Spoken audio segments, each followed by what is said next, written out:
Hello friends, स्वागत है आपका हमारे यूट्यूब चैनल जीके ट्रैकर पे। देखिए फ्रेंड्स, आज से हम एक नई सीरीज शुरू करने वाले हैं जिसमें हम हिंदी के सभी महत्वपूर्ण जो हमारे टॉपिक्स हैं उनको कवर करेंगे।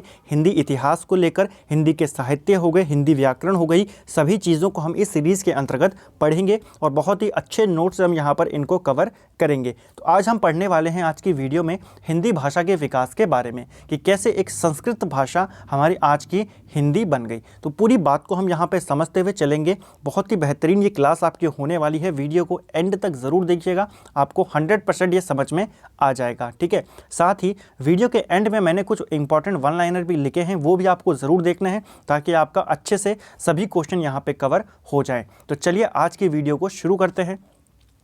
देखिए, अगर हमें हिंदी के बारे में पढ़ना है, हिंदी भाषा के विकास के बारे में पढ़ना है, तो आपको यहाँ पे सबसे पहले ये जानना होगा भारत के अंदर कितने भाषा परिवार हैं। फिर इन्हीं के अंदर आती है हिंदी, और उसके बाद फिर हम हिंदी के इतिहास पे चलेंगे कि कहाँ से संस्कृत शुरू हुई, फिर संस्कृत कैसे पाली में आ गई, फिर पाली से प्राकृत हो गई, फिर कैसे कैसे हमारी प्राचीन हिंदी तक हम पहुँचे। ठीक है, तो देखिए भारत में जो भाषा परिवार हैं इनकी संख्या है 4। ठीक है, भारत में कितने भाषा परिवार हैं? 4 भाषा परिवार हैं। कौन कौन से हैं?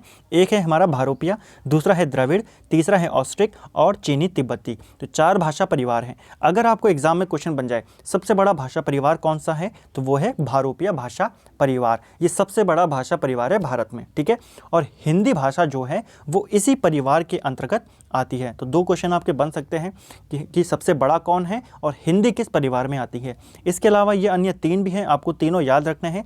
क्रम लगाने के लिए आ जाता है कि आप इनका क्रम लगाइए, बोलने के आधार पर या भाषा परिवार के आकार के आधार पर आप इनका क्रम लगाइए। ठीक है, तो आपको ध्यान रखना है सबसे बड़ा कौन है और सबसे छोटा कौन है। अब देखिए, अब हम बात करते हैं हिंदी की। हमने पढ़ा कि हिंदी जो है ये हमारा जो भारोपीय भाषा परिवार है उसका हिस्सा है। अब हिंदी के विकास पे चलते हैं। देखिए, हिंदी का जो विकास हुआ है वो संस्कृत भाषा से हुआ है, और संस्कृत भाषा जो थी वो भारत में आई थी जब आर्य भारत में आए थे। ठीक है, जब आर्य भारत में आए तो आर्यों की जो भाषा थी वो संस्कृत थी। संस्कृत को 2 प्रकार से आप मान सकते हो उनके समय में, जिस प्रकार से जैसे वैदिक संस्कृत और लौकिक संस्कृत। पहले मैं आपको मोटा मोटा आइडिया दे देता हूँ ताकि आपको फिर आगे अच्छे से समझ में आ सके। ठीक है, तो वैदिक संस्कृत और लौकिक संस्कृति थी। बाद में जाके ये लौकिक संस्कृति संस्कृत हुई। संस्कृत के बाद जैसे जैसे फिर महाजनपद काल आया, महावीर स्वामी आए, गौतम बुद्ध आया, तो यही लौकिक संस्कृत हमारी बाद में पाली बनी, पाली से प्राकृत बनी, प्राकृत के बाद अपभ्रंश, फिर अवध और फिर प्राचीन हिंदी ये बनी। ठीक है, तो इन बातों को अब हम यहाँ पे समझते हुए चलते हैं आराम से। चलिए देखिए, हुआ क्या, आपको पता है जो आर्य थे, आर्य लोग भारत में 1500 ईसा पूर्व भारत में आए थे। ठीक है, पंजाब वाले इलाके में ये आकर बसे, और इनकी जो भाषा थी वो थी वैदिक संस्कृत। ठीक है, तो वैदिक संस्कृत आप इसको रखें, इसको संस्कृति यहाँ पर गलत हो गया है, इसको संस्कृत रखें। ठीक है, तो आर्यों की जो भाषा थी वो संस्कृत थी। संस्कृत में भी हम बोल सकते हैं कि वैदिक संस्कृत उनकी भाषा थी। ठीक है, वैदिक संस्कृत क्यों बोला गया? क्योंकि इसी भाषा में जो हमारे वेद हैं उनकी रचना इसी भाषा में हुई है। ठीक है, उसके बाद क्या हुआ, लौकिक संस्कृत भी वहाँ पे बनी, उसका भी विकास हुआ, लौकिक संस्कृत। ठीक है, तो लौकिक संस्कृत को ही संस्कृत बोला जाता है, ये आपको ध्यान रखना है। अगर आपको ऑप्शन में आ जाए इनमें से हिंदी का विकास किस भाषा से हुआ है और ऑप्शन में संस्कृत ना दे, आपको दे दे वैदिक संस्कृत और लौकिक संस्कृत, तो फिर आप लौकिक संस्कृत को टिक कर सकते हैं। ठीक है, एक और चीज़ आपको ये ध्यान रखना है, ये जो लौकिक संस्कृत है इसको संस्कृत नाम किसने दिया? तो इसको संस्कृत नाम दिया था जो पाणिनि है, पाणिनि ने इसको संस्कृत नाम दिया था। ठीक है, चलें, इसके बाद क्या हुआ, ये हमने पढ़ा प्राचीन आर्य भाषा, यानी कि 1500 ईसा पूर्व से लेके 500 ईसा पूर्व तक, शुरुआत के जो 1500 से लेके 1000 ईसा पूर्व तक, इसको आप 2 भागों में तोड़ दीजिए, 1000 है नहीं, 1000 साल हैं, तो 1500 से लेके 1000 ईसा पूर्व तक थी वैदिक संस्कृत। फिर 1000 ईसा पूर्व से 500 ईसा पूर्व तक थी हमारी लौकिक संस्कृत, जिसको हम संस्कृत कहते हैं। ठीक है, अब उसके बाद क्या हुआ, देखिए 500 ईसा पूर्व तक यहाँ पे तक आ गई वैदिक लौकिक संस्कृत। अब मध्यकालीन आर्य भाषा का जो काल शुरू होता है वो 500 ईसा पूर्व से लेकर 1000 ईस्वी तक होता है। इस दौरान 3 महत्वपूर्ण भाषाएं हमारे यहाँ पर विकसित हुई थी। ठीक है, तो देखिए 500 ईसा पूर्व से लेकर 500 ईसा पूर्व से लेकर पहली सदी तक आई पाली भाषा। इस दौरान क्या हुआ, महाजनपद काल आपको पता थे आ चुके थे, और उस समय जो महात्मा बुद्ध थे वो भी आ चुके थे। उन्होंने अपने जितने भी उपदेश थे वो पाली भाषा में दिए थे। ठीक है, ये भी आपको ध्यान रखना है। और भारत की पहली देसी भाषा कौन थी? तो भारत की पहली देश भाषा भी पाली भाषा ही थी। ठीक है, तो 500 BC से लेकर 1000 पहली सदी तक कौन सी भाषा चली? पाली भाषा चली। उसके बाद महावीर स्वामी आए। महावीर स्वामी का जो भाषा थी, जिन्होंने अपने उपदेश, सभी उपदेश किस भाषा में दिए थे? महावीर स्वामी ने, उन्होंने प्राकृत भाषा में दिए थे। तो 500 से लेकर पहली सदी तक हो गई पाली भाषा। फिर पहली सदी से 500 सालों तक क्या चली? 500 ईस्वी तक चली हमारी प्राकृत भाषा, ठीक है। और उसके बाद 500 से लेके 1000 तक चली हमारी अपभ्रंश। तो ये जो 1500 साल हैं, आप इनको 500 साल करके अगर तोड़ेंगे कि शुरुआत के 500 साल ये चली, फिर ये चली, और फिर हम अपभ्रंश पे पहुंच गए कहाँ पे तक? 1000 ईस्वी तक। देखिए, बहुत अच्छे से आप इसको समझते हुए चले। अगर आपको कोई चीज़ समझ में ना आई है तो दोबारा से वीडियो को रिवाइंड करें, और फिर भी अगर कुछ कन्फ्यूज़न रह जाता है तो नीचे कॉमेंट बॉक्स में मुझे ज़रूर बताएं। अब देखें यहाँ पर आप कि जो मध्यकालीन आर्य भाषा है, इसमें हमने बोला कि 1000 ईस्वी तक ये चली, यानी कि जो अपभ्रंश थी 1000 ईस्वी तक हमारी अपभ्रंश अस्तित्व में आ चुकी थी, ठीक है। फिर आपको पता है जो आधुनिक आर्य भाषा है, वहाँ से फिर हमारा 1000 ईस्वी से लेकर अब तक हिंदी का काल चल रहा है, ठीक है। आधुनिक आर्य भाषा यानी कि हिंदी आ गई ना इसके अंतर्गत। और हिंदी के काल को हम 3 भागों में पढ़ते हैं, प्राचीन हिंदी, ठीक है, उसके बाद मध्यकालीन हिंदी, और फिर आधुनिक हिंदी, ठीक है। तो अपभ्रंश आ गई 1000 ईस्वी तक। उसके बाद अपभ्रंश से हमारा थोड़ा बहुत अवहट में गया, ठीक है। उसके बाद हमारा प्राचीन हिंदी का विकास हो गया, ठीक है। आपने पढ़ा होगा जो विकास क्रम है, वहाँ पे भी यही क्रम है कि अपभ्रंश आती है, फिर अवहट आता है, और अवहट के बाद आती है प्राचीन हिंदी। तो यहाँ पे मैंने 1100 से लेकर 1400 तक लिखा है। कहीं कहीं पर जो अपभ्रंश का काल है वो 1100 तक लिखा है, कहीं कहीं पर जो ये हिंदी है ये 1000 ईस्वी तक है, यानी कि दोनों लगभग एक ही हैं। आपको इसमें ज़्यादा कंफ्यूज नहीं होना है, यही डाटा आपको यूज़ करना है। अब देखिए, हमने अपभ्रंश का विकास करा दिया वहाँ पे तक कि 1000 ईस्वी तक अपभ्रंश अस्तित्व में आ गई। उसके बाद लगभग 100 सालों के लिए अवहट आ गई, और अवहट के बाद हमारी जो आधुनिक आर्य भाषा थी वो अस्तित्व में आ गई, और आधुनिक आर्य भाषा के अंतर्गत हिंदी आई, और हिंदी में सबसे पहले आई प्राचीन हिंदी। प्राचीन हिंदी 300 सालों तक रही। उसके बाद आई मध्यकालीन हिंदी, जो कि लगभग 450 सालों तक रही, और फिर आई आधुनिक हिंदी। तो ये आपको ध्यान रखना है। पहले हमने जो भारतीय प्राचीन आर्य भाषाएं थी उनका वर्गीकरण पढ़ा, उनका समय हमने पढ़ा कि कब कौन सी भाषा थी, कैसे हमने, संस्कृत थी, संस्कृत फिर पाली में आई, पाली फिर प्राकृत में आई, फिर अपभ्रंश में आई, अवहट में आई, फिर हम उसको प्राचीन हिंदी में लेके आए, और फिर प्राचीन हिंदी के बाद उसका विकास होते होते हम उसे आधुनिक हिंदी में ले आए। तो ये बात आपको समझ में आ गई होगी। थोड़ा सा कन्फ्यूजिंग था, लेकिन आप इसको दोबारा से देखिए, आपको अच्छे से समझ में आ जाएगा, ठीक है। अब विकास क्रम पढ़ते हैं शॉर्ट में, जो हमको ज़्यादा याद रखना है। हालांकि यहाँ से प्रश्न बनते हैं, आपको क्रम पूछा जा सकता है, प्राचीन हिंदी का काल क्या है, या फिर प्राचीन आर्य भाषा के अंतर्गत कौन कौन सी भाषाएं आती थी, ठीक है। अब विकास क्रम पढ़ें तो हमने शुरू में पढ़ा संस्कृत। अब देखिए, यह आपको बहुत इजी लगेगा, बहुत ज़्यादा इजी आपको लगेगा। हमने शुरू में पढ़ा कि आर्यों की भाषा थी संस्कृत, ठीक है। संस्कृत के बाद हमने बोला कि पाली भाषा का विकास हुआ, जहाँ पे महात्मा बुद्ध ने अपने सभी जो उपदेश दिए थे वो पाली भाषा में दिए थे। तो संस्कृत के बाद आ गई पाली। पाली के बाद हमने पढ़ा महावीर स्वामी आए, और उन्होंने अपने सभी उपदेश जो दिए थे वो प्राकृत भाषा में दिए, तो प्राकृत आ गई। फिर प्राकृत के बाद हमने पढ़ा कि अगले 500 साल तक अपभ्रंश चली, ठीक है, और अपभ्रंश के बाद अवहट चली, अवहट के बाद प्राचीन हिंदी चली, प्राचीन हिंदी के बाद मध्यकालीन हिंदी चली, और मध्यकालीन हिंदी के बाद आधुनिक हिंदी यहाँ पे चली। तो अब उम्मीद करता हूँ ये विकास क्रम आपको रटने की ज़रूरत नहीं पड़ेगी। ये मैंने आपको अच्छे से, ऊपर हमने जो डिटेल पढ़ी है ना, वो हमने इसी चीज़ को पढ़ा है, यही चीज़ मैंने आपको पूरे डिटेल में समझाया है ताकि आप कभी भी ना भूलें, ठीक है। तो अब आपको अच्छे से ये याद हो गया होगा।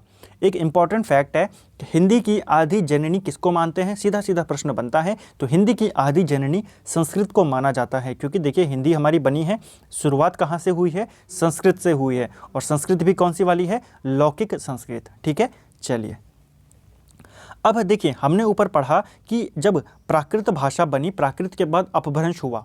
अपभ्रंश के टाइम पे उस समय क्या हुआ, कई सारे महाजनपद काल थे, तो बहुत सारे अपभ्रंश के जो थे अलग अलग भाषाएं इसकी उत्पन्न होने लग गई, ठीक है। मागधी भाषा आने लग गई जैसे, ठीक है, अर्धमागधी आ गए, शौरसेनी अपभ्रंश आ गया, तो बहुत सारे अपभ्रंश की भाषाएं विकसित हो गई। ये हमको यहाँ पे पढ़ना है, ठीक है। अपभ्रंश के अंतर्गत बहुत सारी भाषाएं विकसित हुई, कौन कौन सी हुई उनको यहाँ पर देखते हैं। देखिए, सबसे पहले अपभ्रंश के बारे में पढ़ लेते हैं कि अपभ्रंश का मतलब होता क्या है। अपभ्रंश का अगर हम शाब्दिक अर्थ की बात करें तो इसका शाब्दिक अर्थ होता है पतन। ठीक है, पतन यानी कि आपको पता है किसी चीज़ का उसमें गिरावट आ जाना, जो उसको हम कहते हैं पतन, अपभ्रंश। ठीक है, लेकिन अगर इसका हम साहित्यिक रूप में अर्थ देखें तो साहित्यिक रूप में अर्थ है कि प्राकृत भाषा से विकसित जो भाषा है उसी को हम अपभ्रंश कहते हैं। सीधा सीधा प्रश्न बन सकता है, प्राकृत भाषा से विकसित भाषा को क्या कहा जाता है, या फिर अपभ्रंश से विकसित भाषा को क्या कहा जाता है। ठीक है, या फिर अपभ्रंश और अवर्ष से विकसित भाषा को क्या कहा जाता है। तो अलग अलग है, भाषा क्रम के आधार पर आपको ऐसे प्रश्न देखने को मिल सकते हैं। ठीक है, तो साहित्यिक रूप में अगर बात करें तो प्राकृत भाषा के बाद जो भाषा आई है उसी को हम अपभ्रंश कहते हैं। अपभ्रंश का अगर हम बात करें, अपभ्रंश का वाल्मीकि स्वयंभू को कहते हैं और इनकी एक रचना है, ये आपको याद रखनी है, पौम चरयु। ये किसकी रचना है, ये स्वयंभू की रचना है। ठीक है, तो इनको अपभ्रंश का पहला कवि माना जाता है, अपभ्रंश का इनको वाल्मीकि माना जाता है। ठीक है, अब देखो, जब अपभ्रंश आई तो अपभ्रंश से बहुत सारी जो भारतीय आर्य भाषाएं थी उनका विकास हुआ, उनको हमको पढ़ना है और याद रखना है। ठीक है, जब एक बार अपभ्रंश आ गया, ठीक है, अपभ्रंश के बाद फिर बहुत सारी भाषाओं का विकास होना शुरू हो गया। ठीक है, अब हमको उनको पढ़ना है और फिर इन्हीं भाषाओं से ये जो भाषाएं आई हैं इन्हीं से कई सारी बोलियों का विकास हुआ। उन्हीं में से एक बोली थी खड़ी बोली और फिर उसी बोली को बाद में जाके क्या मिल गया, हिंदी का दर्जा उसको मिल गया। तो वो हमको यहाँ पर पढ़ना है। देखिए, जब अपभ्रंश आया तो अपभ्रंश के बहुत सारे टाइप्स हो गए, जैसे कि सौरसेनी अपभ्रंश। तो सौरसेनी अपभ्रंश से 3 भाषाएं विकसित हुई, एक हुई पश्चिमी हिंदी, एक हुई राजस्थानी, एक हुई गुजराती। ठीक है, बाद में इसी पश्चिमी हिंदी से खड़ी बोली विकसित होती है। ठीक है, खड़ी बोली है किससे आती है, पश्चिमी हिंदी से। तो ये आपको ध्यान रखना है। आपको सीधा सीधा प्रश्न बनता है, राजस्थानी जो भाषा है वो किस अपभ्रंश से आई है, सौरसेनी अपभ्रंश से। ठीक है, पश्चिमी हिंदी का विकास किससे हुआ है, सौरसेनी अपभ्रंश से, और गुजराती का भी इसी से हुआ है। ठीक है, इसके अलावा हमने ऊपर पढ़ा पश्चिमी हिंदी जो है वो सौरसेनी अपभ्रंश से आई। हमको ये याद रखना है जो अर्धमागधी अपभ्रंश है पूर्वी हिंदी उससे आई है। ठीक है, बहुत इंपॉर्टेंट पॉइंट है, पश्चिमी हिंदी और पूर्वी हिंदी दोनों के आपको विकास याद रखने हैं। ठीक है, तो अर्धमागधी जो अपभ्रंश है उससे पूर्वी हिंदी का विकास हुआ। मागधी की बात करें तो इसके अंतर्गत हम हमारी जो बिहारी है, इसके अलावा जो उड़िया है, बांग्ला और असमिया, ये सभी किस अपभ्रंश के अंतर्गत आते हैं, ये सभी मागधी अपभ्रंश के अंतर्गत आते हैं। ठीक है, फिर खस के अंतर्गत आते हैं पहाड़ी भाषाएं, जिसके अंदर हमारी गढ़वाली और कुमाऊनी आती है। ब्राचड़ के अंतर्गत आती है पंजाबी और महाराष्ट्र के अंतर्गत आती है मराठी। तो देखिए, ये जो 3 हैं ये आप आसानी से याद रख सकते हैं, लेकिन जो शुरुआत के 3 हैं, एक है सौरसेनी जिसके अंतर्गत हिंदी आई, पश्चिमी हिंदी, राजस्थानी और गुजराती। ठीक है, उसके बाद अर्धमागधी जिसके अंदर केवल हिंदी आई, पूर्वी हिंदी, और फिर हमारी मागधी जिसके अंदर 4 भाषाएं आई, बिहारी, उड़िया, बांग्ला, असमिया। ये आपको याद रखनी है, बहुत ही इंपॉर्टेंट है। ठीक है, कि किस अपभ्रंश से कौन सी आर्य भाषा का विकास हुआ है। ठीक है, ये हमने अपभ्रंश के बारे में पढ़ा। अभी देखिए, फिर इन्हीं भाषाओं से हमारी बहुत सारी उपभाषाएं निकली और उनकी बोलियां निकली, उनको भी हम आगे पढ़ेंगे। ठीक है, लेकिन एक छोटी सी बात है अवहट के बारे में। अवहट के बारे में आपको पूछा जा सकता है, तो देखिए, अपभ्रंश किसको कहते हैं, अवहट को कहते हैं, या फिर परवर्ती अपभ्रंश किसको कहते हैं, अवहट को कहते हैं। ये यहीं पे खत्म है। ठीक है, अब देखिए, अब हम बात करेंगे जो मैंने ऊपर आपको बताया था कि अपभ्रंश से कई सारी भाषाएं विकसित हुई और फिर उन्हीं भाषाओं से कई सारी बोलियां विकसित हुई। ठीक है, तो हिंदी की उपभाषाओं की बात करें, हिंदी की 5 उपभाषाएं मानी गई हैं। ठीक है, और 17 बोलियों का विकास यहाँ से हुआ है। ठीक है, तो आपको ये याद रखना है कौन सी बोली का विकास किसके तहत हुआ है। ठीक है, ठीक है, सबसे पहले बात करते हैं राजस्थानी उपभाषा की। राजस्थानी के तहत 4 बोलियां जो थी वो विकसित हुई। कौन कौन सी हुई, देखिए, इसके तहत भी राजस्थान को इन्होंने 4 भागों में बांटा, पूर्व, पश्चिम, उत्तर, दक्षिण में बांटा। तो पश्चिमी राजस्थानी से आई मारवाड़ी। ठीक है, मतलब कि बोल सकते हैं मारवाड़ी भाषा जो है, मारवाड़ी बोली जो है उसी को पश्चिमी राजस्थानी बोला जाता है। फिर आई जयपुरी ढूंढाड़ी, जिसको बोलते हैं हम, जयपुरी को ढूंढाड़ी के नाम से भी जाना जाता है। ये आई पूर्वी राजस्थानी में। ठीक है, अगर आप इसको ऐसे में बांटते हैं नॉर्थ, साउथ, वेस्ट और ईस्ट में। ठीक है, अब इसको अगर आप देखें तो पश्चिम में बोलने लग गई मारवाड़ी, तो यहाँ पर मारवाड़ी बोलने लग गई। ठीक है, उसके बाद जयपुरी आ गई। कहाँ पर आ गई ये पूरब में आ गई, तो इधर आ गई जयपुरी। ठीक है, इधर जयपुरी आ गई। फिर हमारी मेवाती आ गई उत्तर में, तो यहाँ पर आ गई मेवाती। ठीक है, मेवाती बोली जो है वो यहाँ पर आ गई। और फिर आ गई मालवी जो कि दक्षिण में आ गई, तो यहाँ पर मालवी आ गई। तो इसी मालवी को दक्षिणी राजस्थानी भी बोला गया। इसी जो हमारी मारवाड़ी थी ये जो मालवी है इसको बोला गया दक्षिणी राजस्थानी, ठीक है। और ये जो मारवाड़ी थी इसी को बोला गया पश्चिमी राजस्थानी। ऊपर की साइड जो उत्तर में हमारी मेवाती थी उसको बोला गया उत्तरी राजस्थानी, और जो पूर्व की ओर हमारी जयपुरी थी उसको बोला गया पूर्वी राजस्थानी। तो ये आपको ध्यान रखना है। और एक और चीज़ याद रखनी है, जो जयपुरी बोली है इसको ढूंढाड़ी बोली भी बोलते हैं, ठीक है। उसके बाद आती है हमारी पश्चिमी हिंदी। पश्चिमी हिंदी हमने आगे पढ़ा था कि सौरसेनी अपभ्रंश से इसका विकास हुआ था, ठीक है। सौरसेनी अपभ्रंश से विकसित हुई पश्चिमी हिंदी, और फिर इसी पश्चिमी हिंदी से 5 भाषाओं का, 5 बोलियों का विकास हुआ। कौन कौन सी बोली थी? देखिए, पहली रही खड़ी बोली, जिसको कौरवी भी बोलते हैं, क्योंकि आपको पता है जो खड़ी बोली है ये मेरठ के साइड ज़्यादा बोली जाती है, ठीक है। जो शुरुआत मानी जाती है खड़ी बोली की मेरठ के साइड मानी जाती है, और मेरठ यानी कि उधर का इलाका जो था वो हस्तिनापुर के अधीन आता था, ठीक है, उस समय महाभारत काल में। और हस्तिनापुर में जो शासक करते थे वो कौरव वंश का शासक वहाँ पर चल रहा था, कुरु वंश चल रहा था, और इसलिए खड़ी बोली को कौरवी बोली भी बोला जाता है, ठीक है। उसके बाद बांगरू आई। बांगरू भी पश्चिमी हिंदी से विकसित हुई। ब्रजभाषा, बुंदेली और कन्नौजी, ये सभी भाषाएं, ये सभी बोलियां किससे विकसित हुई हैं? पश्चिमी हिंदी से विकसित हुई हैं, ठीक है। बांगरू को हरियाणवी भी बोलते हैं। इसके बाद पूर्वी हिंदी हमने पढ़ा था जब हमने अपभ्रंश में पढ़ा कि पूर्वी हिंदी अर्धमागधी से विकसित हुई है, ठीक है। तो अर्धमागधी से आई पूर्वी हिंदी, और पूर्वी हिंदी से विकसित हुई अवधी बोली, ठीक है। अवधी बोली आपको याद रखनी है। और अवधी बोली के जो प्रसिद्ध रचयिता हैं जिन्होंने बहुत ही बड़ा ग्रंथ लिखा है अवधी बोली में, उनका नाम है तुलसीदास। आपको पता है उन्होंने रामचरितमानस इसी भाषा में, इसी बोली में लिखा है, ठीक है, अवधी में लिखा है उन्होंने, ये आपको ध्यान में रखना है। इसके अलावा इसके तहत बघेली और छत्तीसगढ़ी भी हमारी पूर्वी हिंदी में आती हैं, ठीक है। फिर उसके बाद हमारा एक और उपभाषा है बिहारी उपभाषा। इसके तहत भोजपुरी, मगही और मैथिली हमारी आते हैं, ठीक है। फिर पहाड़ी आती है, पहाड़ी के अधीन कुमाऊनी और गढ़वाली हमारी जो बोलियां हैं वो आ जाती हैं। तो आपको इनके अंदर जो महत्वपूर्ण याद रखनी है, आपको जो पश्चिमी हिंदी वाला है जिसके अंदर कौरवी आती है और हरियाणवी आती है, ब्रजभाषा आती है, वो आपको याद रखना है। पश्चिमी हिंदी, पूर्वी हिंदी, इन दोनों के अंतर्गत जितनी बोलियां आती हैं वो सभी आपको याद रखनी है। इसके अलावा बिहारी अगर आती है तो आप इनको याद कर ही लेंगे क्योंकि नाम से ही बिहार वाले एरिया लग रहे हैं, ठीक है। कुमाऊनी, पहाड़ और गढ़वाली ये भी आप कर लेंगे, ये भी आसान है। लेकिन जो इंपॉर्टेंट है वो है पश्चिमी हिंदी, पूर्वी हिंदी और राजस्थानी हिंदी, ठीक है। चलिए अब देखिए, जब हमने ऊपर पढ़ा था कि आधुनिक जो काल चला वो चला हमारा 1100 से लेकर 1400 तक चला ही प्राचीन हिंदी। उसके बाद हमारी मध्यकालीन हिंदी आई, और आधुनिक हिंदी का जो कार्यकाल था वो 1850 से शुरू हुआ और अब तक चला आ रहा है, ठीक है। तो आधुनिक हिंदी के तहत हिंदी में खड़ी बोली में कई सारी रचनाएं शुरू होने लगी। अब उनको हम यहाँ पे पढ़ते हैं। 3 युगों में हम इनको पढ़ सकते हैं। पहला युग आया भारतेंदु युग। 1850 से लेकर जहाँ पे हमारा आधुनिक हिंदी का काल शुरू हुआ वहीं से शुरू होता है भारतेंदु युग। क्योंकि इन्होंने क्या किया, इन्होंने खड़ी बोली में गद्य लिखने की रचना इन्होंने शुरू कर दी थी, ठीक है। तो ये आपको ध्यान रखना है। गद्यों की रचना खड़ी बोली में किसने शुरू करी? भारतेंदु ने शुरू करी, इसलिए इस युग का नाम पड़ा भारतेंदु युग। इससे पहले खड़ी बोली का प्रयोग इतना साहित्य के रूप में नहीं होता था, ठीक है। ब्रज और जो हमारी अवधी भाषा थी उन्हीं का ज़्यादा प्रयोग होता था, खड़ी का प्रयोग नहीं होता था। लेकिन इस काल में क्या हुआ, भारतेंदु हरिश्चंद्र ने खड़ी बोली का प्रयोग करना शुरू कर दिया गद्य लिखने के लिए, ठीक है। तो 1850 से लेकर 1900 तक ये काल चला। उस समय गद्य तो खड़ी बोली में लिखे जाते थे, लेकिन जो पद थे वो अभी भी ब्रज भाषा में लिखे जा रहे थे। इसी युग में जो हिंदी थी वो नई चाल में ढली।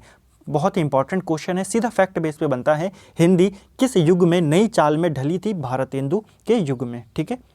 उसके बाद देखिए दूसरा युग आता है द्विवेदी युग। 1900 से लेकर 1920 तक इसका काल माना जाता है, ठीक है। हालांकि जो ओरिजिनल शुरुआत मानी जाती है वो 1903 से मानी जाती है।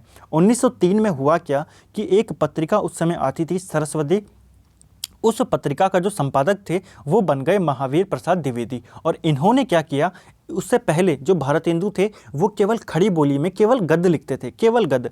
इन्होंने क्या किया, महावीर प्रसाद द्विवेदी ने, इन्होंने पद की रचना भी शुरू कर दी खड़ी बोली में, ठीक है। तो आपको प्रश्न बन सकता है किस युग में खड़ी बोली में गद्य और पद दोनों की रचनाएं होने लगी? तो वो था द्विवेदी युग। अगर ऐसा बने किस युग में गद्य की रचना होने लगी तो वो था भारतेंदु का युग, ठीक है। तो खड़ी बोली में दोनों रचनाएं होने लगी, खड़ी बोली का हिंदी के रूप में विकास यहाँ पे होने लगा, ठीक है। कौन से काल में? 1900 से लेकर 1920 के काल में, और इस युग को माना गया महावीर प्रसाद द्विवेदी के नाम पे द्विवेदी युग। इसके बाद एक और महत्वपूर्ण युग आता है छायावाद युग। छायावाद युग की बात करें तो इसमें जो हमारी हिंदी थी, यानी कि जो खड़ी बोली थी, जिसमें पहले ही गद्य और पद्य में रचना शुरू हो चुकी थी द्विवेदी काल से, लेकिन इस युग के अंदर इसको बहुत ज़्यादा विकास इसका हुआ, इसीलिए खड़ी बोली के विकास का स्वर्ण युग माना जाता है छायावाद युग। ठीक है, इसके अंदर बहुत बड़े बड़े कविकार आए, बहुत बड़े बड़े साहित्यकार आए, जिन्होंने खड़ी बोली में अपनी रचनाएं को करी, और जो महत्वपूर्ण भाषाएं थी, ब्रज भाषा और अवधी भाषाएं, वो क्या बन के रह गई, वो बोली बन के वहाँ पे रह गए, यानी कि बहुत ही सीमित क्षेत्र में वो रह गई। ठीक है, तो हम छायावाद युग जो था, आप इसको याद रख सकते हैं खड़ी बोली के विकास का स्वर्ण युग के नाम पे। ठीक है, छायावाद के 4 कवि भी माने जाते हैं। इस युग में जो 4 कवि आए, बहुत ही काफ़ी प्रसिद्ध आए। इनमें से 4 कवि आपको पूछे जाते हैं, छायावाद के 4 कवि किनको माना जाता है, तो जयशंकर प्रसाद, सूर्यकांत त्रिपाठी निराला, सुमित्रा नंदन पंत और महादेवी वर्मा। ये सभी क्या थे, ये सभी हमारे छायावाद के 4 कवि हैं, ये आपको ध्यान में रखना है। इसके बाद देखिए, छायावाद युग के बाद प्रगतिवाद युग आया, प्रगतिवाद युग के बाद प्रयोगवाद युग आया। ठीक है, और एक और चीज़ अब आपको समझनी है यहाँ पे, देखिए खड़ी बोली बाद में जाके हिंदी का रूप कैसे लेती है। देखिए, जब बोली कोई होती है, उस बोली में जब साहित्यिक रचनाएं शुरू होने लग जाएं, जब साहित्य की रचनाएं उसमें शुरू होने लग जाएं, उसको हम कहते हैं विभाषा। ठीक है, उसको विभाषा कहते हैं, और फिर उस विभाषा को जब हम एक मानक रूप प्रदान कर देते हैं उसको, तब वो कहलाती है भाषा। तो खड़ी बोली फिर बाद में जाके हमारी क्या बन गई, हिंदी भाषा वो बन गई। ठीक है, ये ऊपर हमने सारी बातों को समझा, उम्मीद करता हूँ आपको अच्छे से समझ में आया होगा। अगर आपको अच्छे से समझ में नहीं आया है, वीडियो को रिवाइंड करके दोबारा से देखिए। अगर कोई डाउट है तो कमेंट बॉक्स में ज़रूर पूछिएगा। ठीक है, अब देखिए कुछ महत्वपूर्ण वन लाइनर है, इनको कवर करते हैं। देखिए, भारत की प्रथम देश भाषा कौन थी, मैंने आपको शुरुआत में बताया था कि पहले संस्कृत चल रही आ रही थी, लौकिक संस्कृत थी। उसके बाद महात्मा बुद्ध आए और उन्होंने पाली में अपने उपदेश देने शुरू किए। तो भारत की जो पहली देशी भाषा थी वो कौन थी, वो थी पाली भाषा। ठीक है, महात्मा बुद्ध ने अपने सभी उपदेश इसी में दिए, लेकिन महावीर प्रसाद स्वामी ने, जो महावीर स्वामी थे, उन्होंने अपने सभी उपदेश प्राकृत भाषा में दिए थे। ठीक है, चलिए अगला इंपॉर्टेंट वन लाइनर है, अपभ्रंश का वाल्मीकि किसको कहते हैं, ऊपर हम पढ़ चुके हैं। अपभ्रंश का वाल्मीकि कहते हैं स्वयंभू कवि को। ठीक है, ऊपर हमने इनकी एक रचना पढ़ी थी, कमेंट करके बता देना अगर आपको अभी तक वो याद है। ठीक है, अगर आप यहाँ पे वीडियो देख रहे हैं और आपको याद है वो रचना, तो कमेंट करके बता देना। अपभ्रंश का अपभ्रंश या परवर्ती अपभ्रंश किसे कहा जाता है, तो ये कहा जाता है अवहट को। प्राचीन हिंदी से क्या अभिप्राय है, तो प्राचीन हिंदी का मतलब है अपभ्रंश और अवहट के बाद जो भाषा आई है उसी को हम प्राचीन हिंदी कहते हैं। ठीक है, अगला है हिंदी भाषा के किस काल को उसका शिशुकाल माना जाता है, तो हिंदी भाषा का जो शिशुकाल माना जाता है वो माना जाता है जो आदिकाल है, यानी कि जो आरंभिक काल है उस काल को हम कहते हैं, या जो प्राचीन काल है। ठीक है, जो प्राचीन काल है उसी को हिंदी भाषा का शिशुकाल माना जाता है। ठीक है, इसकी अवधि हम पढ़ चुके हैं 1100 से लेकर 1400 ईस्वी तक। ठीक है, अगला महत्वपूर्ण क्वेश्चन है, हिंदी किस भाषा का शब्द है, बहुत इंपॉर्टेंट क्वेश्चन है। देखिए, जो आर्य लोग थे वो भारत में आए थे ईरान के थ्रू, यानी कि जब वो आए मध्य एशिया में वो रहते थे पहले, और मध्य एशिया से वो पहले ईरान गए और ईरान के बाद वो भारत में आके बस गए। तो ईरान में आपको पता है ईरान को पहले फारस भी कहा जाता था। ठीक है, तो हिंदी भाषा जो है वो फारसी भाषा का ही एक शब्द है। तो आप यहाँ से इसको याद रख सकते हैं कि आर्य कहाँ से आए थे, फारस से आए थे। ठीक है, तो हिंदी भी फारसी भाषा का एक शब्द है, क्योंकि जो ईरानी लोग थे वो सिंधु नदी को सिंधु नदी नहीं कहते थे, वो सिंधु नदी को हिंदू नदी कहते थे। ठीक है, हिंदू, क्योंकि वो सा नहीं बोलते थे। जो ईरानी लोग होते थे, जो फारसी लोग होते हैं, उनके उसमें सा नहीं होता है, तो वो सिंधु नदी को हिंदू नदी कहते थे, और सिंधु के पार जो लोग रहते थे उनको सिंधी कहा जाता था। ठीक है, तो वो सिंधी तो बोल नहीं पाते थे, वो उनको हिंदी बोलते थे। ठीक है, तो ये आपको ध्यान रखना है कि जो सिंधु लोग हैं वो कौन सी भाषा बोलते हैं, वो सिंधी बोलते हैं, लेकिन उन्होंने सिंधी को क्या कर दिया, हिंदी कर दिया। तो हिंदी किस भाषा का शब्द है, फारसी भाषा का शब्द है। एक महत्वपूर्ण रचना है, हिंदी है हम, वतन है हिंदुस्तां हमारा। यह किसकी रचना है, तो ये कहा था इकबाल ने। ठीक है, मोहम्मद इकबाल ने इस रचना को किया था। अगला है, ब्रज भाषा साहित्य का प्राचीनतम उपलब्ध ग्रंथ कौन सा है, तो ब्रज भाषा का सबसे प्राचीन जो ग्रंथ है वो है प्रद्युमन चरित, जिसके रचना है सुधीर अग्रवाल। ठीक है, ब्रज भाषा के साहित्यिक विकास में प्रमुख योगदान किसका था?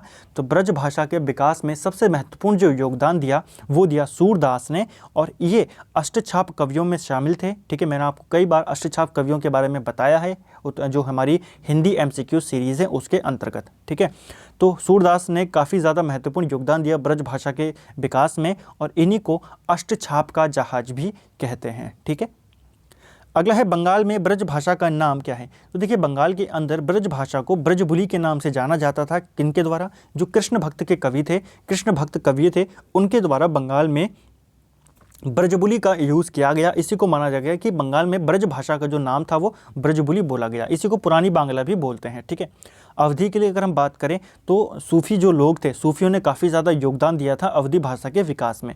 तो इन्हीं सूफियों के द्वारा बंगाल के अंदर अवधी को क्या बोला गया? गौहारी या गोयारी इसको बोला गया। ठीक है, अवधी को साहित्यिक भाषा के रूप में प्रतिष्ठित करने का श्रेय किसको जाता है? तो मैंने आपको अभी बताया, अवधी को विकसित करने का श्रेय ज़्यादातर कि किसने इसको ज़्यादा श्रेय प्रसिद्ध किया, विकास किया इस भाषा का, तो वो सूफ़ी जो थे उनको जाता है। अवधी भाषा की पहली कृति मानी जाती है तो वो है चंदायन या लोहर कहा, जिसके रचयिता है मुल्ला दाऊदी। तो आपको दोनों याद रखने हैं, ब्रज भाषा की पहली रचना कौन सी थी और अवधी भाषा की जो पहली रचना है कौन सी थी। राम भक्त कवियों ने अभिव्यक्ति का माध्यम किसे बनाया था? बहुत ही इंपॉर्टेंट क्वेश्चन है, ये एग्जाम में आने के काफ़ी ज़्यादा इसके चांसेस हैं। देखिए, जो राम भक्त कवि थे इन्होंने अपनी अभिव्यक्ति के लिए अवधी भाषा को माध्यम बनाया था। ठीक है, राम भक्त कवि आपको पता है तुलसीदास, और इन्होंने जो रामचरितमानस लिखा है वो अवधी में ही लिखा है। ठीक है, यही हमने दूसरे क्वेश्चन में बात करी। ठीक है, मध्यकाल की 3 प्रमुख बोलियां कौन कौन सी थी? तो देखिए, मध्यकाल के दौरान ब्रज भाषा, अवधी और खड़ी बोली, ये जो 3 प्रमुख बोलियां थी, धीरे धीरे क्या हुआ, जैसे ही आधुनिक काल शुरू हुआ, भारतेंदु आए, उन्होंने खड़ी बोली का यूज़ करना शुरू कर दिया। उससे पहले इन दोनों का यूज़ होता था, गद और पद दोनों में, लेकिन जब भारतेंदु आए तो उन्होंने गद की रचना शुरू कर दी खड़ी बोली में। द्विवेदी जी आए, उन्होंने पद की रचना भी शुरू कर दी। ठीक है, और अधिक विकास हो गया फिर इसका छायावाद के युग में। ठीक है, तो धीरे धीरे इनका जो प्रभाव था वो कम हो गया और खड़ी बोली का प्रभाव बढ़ गया। अगला है, मध्यकाल में अरबी फारसी शब्दों से मिश्रित कविता को भाषा कहते थे, की भाषा कहते थे। कविता की भाषा को क्या कहते थे? उसको कहते थे रेखता। देखिए, मध्यकाल में क्या होता था, जो अरबी भाषा जो कविता है, मान लीजिए कि कविता है उसके अंदर अरबी भाषा शब्द ज़्यादा उसके अंदर डाले गए हैं, तो उस कविता की भाषा को रेखता कहा जाता था। ठीक है, मध्य देश की भाषा के लिए सर्वप्रथम हिंदी या हिंदवी शब्द का प्रयोग किसने किया था? तो सबसे पहले हिंदी शब्द का प्रयोग या हिंदी भाषा का ये जो मध्य देश की भाषा थी, यानी कि खड़ी बोली के लिए हिंदी शब्द का जो प्रयोग किया था वो अमीर खुसरो ने किया था।